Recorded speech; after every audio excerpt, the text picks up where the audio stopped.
I've had my hands on the Pixel 8 Pro for about a week now, so this is your complete Google Pixel 8 Pro review, including some of the best Pixel 8 Pro features. Hey friends, I'm Tasia Custode, and this is just one video I have on Google Pixel 8 Pro because, well, you can't fit all this godliness into just one video. I was lucky enough to be gifted a Google Pixel 8 Pro to review for you. Thank you, Google gods. And now it's time to spill all the details. So let's start with the physical specs. Pixel 8 Pro comes in 3 colors. There's Obsidian, Porcelain, and Bay, and they are a matte kind of satin finish on the Pro lineup, which is a really nice look and feel.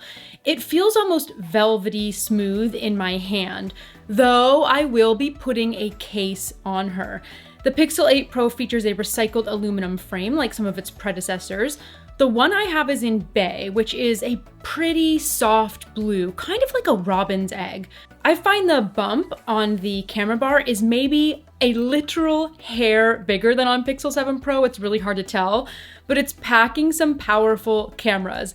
And I'll talk more about a new feature on this bump a little bit later.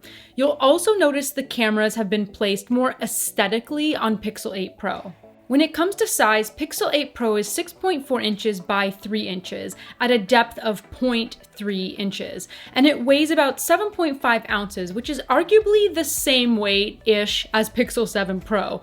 It feels really nice in my hand, but like with any Pro model, I do need to use 2 hands to navigate through some things on this device. What can I say? I have small hands. Now, onto the display. Pixel 8 Pro has a 6.7-inch Super Actua display, which Google says is their brightest display yet, featuring up to 2400 nits. This is supposed to help with bright and low light situations, and so far I'm impressed with it out in bright light. I'm so used to covering the screen to see it better, but I'm not really having to do that as much now with this brighter screen. In terms of glass strength, it's the same scratch-resistant Corning Gorilla Glass Victus cover glass that we've seen in previous models because, well, if it ain't broke, don't fix it. All right, moving on. We can't talk about tech specs and not talk about what's powering Pixel 8 Pro. This is all powered by Google's latest chip, Google Tensor G3, paired with 12 gigabytes of RAM. I've noticed the refresh rate is a bit faster and everything seems to run just that little bit smoother. Google Tensor keeps getting better and better, and Tensor G3 is really no exception. This is a wildly powerful chip, and you know what that means. Better, more advanced AI, exceptional computational photography, enhanced audio controls, faster performance, and the list goes on and on. Google Tensor G3 is what's powering all of Pixel 8 Pro's insane camera and editing features, or a lot of what Google is billing their AI features.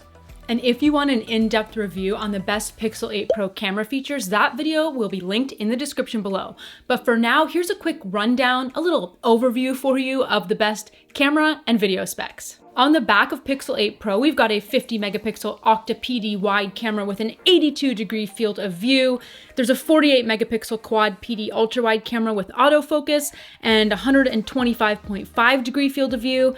And to be clear, Pixel 7 Pro has a 12 megapixel ultra-wide camera, so this is a 48 megapixel. Wowza. Rounding out the rear cameras is a 48 megapixel quad PD telephoto camera with 21.8 degree field of view, 5 times optical zoom, and super res zoom up to 30 times. Now, on the front, we've got a 10.5 megapixel dual PD selfie camera. So this is a slight drop in megapixels from Pixel 7 Pro that has 10.8 megapixel front camera, but we've got autofocus on this front-facing camera and a wider field of view at 95 degrees. Without getting into all the camera capabilities, you've got features like best take, face unblur, photo unblur, and more. In terms of video, on the back, we've got up to 4K video recording capabilities at 24, 30, or 60 frames per second. With the front camera, we've also got 4K video recording at 24, 30, or 60 frames per second. There are a whole whack of video capabilities too, like Audio Magic Eraser and Video Boost and more, but I'm not going to get into all the camera and video features here or else we'd be here all day. For that, you have to watch my other video. Instead, let's talk about the little addition you might have noticed on the back of Pixel 8 Pro. This lovely addition is a temperature sensor. I, for one, love this addition to Pixel 8 Pro, so here's the deal with the Pixel 8 Pro temperature sensor. Currently, it reads the temperature of objects, so you can use it to see if a pan is hot enough or test the surface of milk in your baby's bottle. I tested this on a few random items in and around my house, and it seems to work just fine. But here's why I love it and where I think this can go. Google has submitted an application to the FDA to enable Pixel's thermometer app to take your temperature and save it to Fitbit. This would then technically classify this as measuring medical data. And no, you can't just point this to your forehead and get a reading, because yes, you'll technically get a reading, but it'll be on the surface temperature of your forehead, not your internal body temperature. You feel me? What I'm trying to say is I'm not only excited for what this is, but for what this can be. I can't wait to see where Google takes this. So here's how to use the temperature sensor on Pixel 8 Pro. You're gonna open the thermometer app. And first, if you don't have the app, don't panic. You'll need to head into your Google Play Store, tap on your profile icon, and select Manage Apps and Devices. Here you'll want to make sure all your apps are up to date and hit Update if needed. This should install the new thermometer app for you. So open that thermometer app, and initially Pixel will walk you through the steps. But all you have to do is tap on Object Temperature. Then at the bottom, select the type of material. So is it a food, beverage, cast iron, and so on. Then all you have to do is point the temperature sensor a couple of inches above the object and tap to measure the temperature. To remeasure or measure something else, hit the refresh option, and that's really all there is to it. Now, there's also been an update to Google Assistant, where if you're on a web page in Chrome, tap and hold your wake button, and now you'll have an option to summarize the web page for you. It'll quickly give you a few bullet points about the article, just like you'd expect from Google Search Generative Experience. I love this. Speech to text is also a little bit faster, and I found it a bit more accurate, though it still kept in most of my ums and ahs. Pixel 8 Pro also has AI Call Assistant. This takes screening calls to the next level. When you screen a call, your Google Assistant can ask what it is the person is calling about, the caller can reply, and then you can decide whether or not you want to pick up, hang it up, or reply from any option near the bottom. So let's talk about battery life for a second.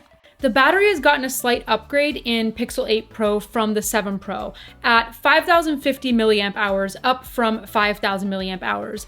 Google says the battery can last beyond 24 hours, and it certainly does for me, but I'm not really a heavy user, meaning this is not my daily driver, but I've been taking photos and videos like crazy with Pixel 8 Pro to test out all the insane camera features, and this battery is still trucking well past 24 hours on a single charge for me.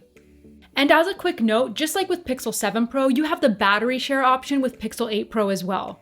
With battery share, you can charge another device and customize when you want to cut off charging capabilities, which is so nice so you don't drain your battery. Another important detail is that you'll now get 7 years of security updates with Pixel 8 and 8 Pro. This includes Android OS updates, feature drops, and AI innovations.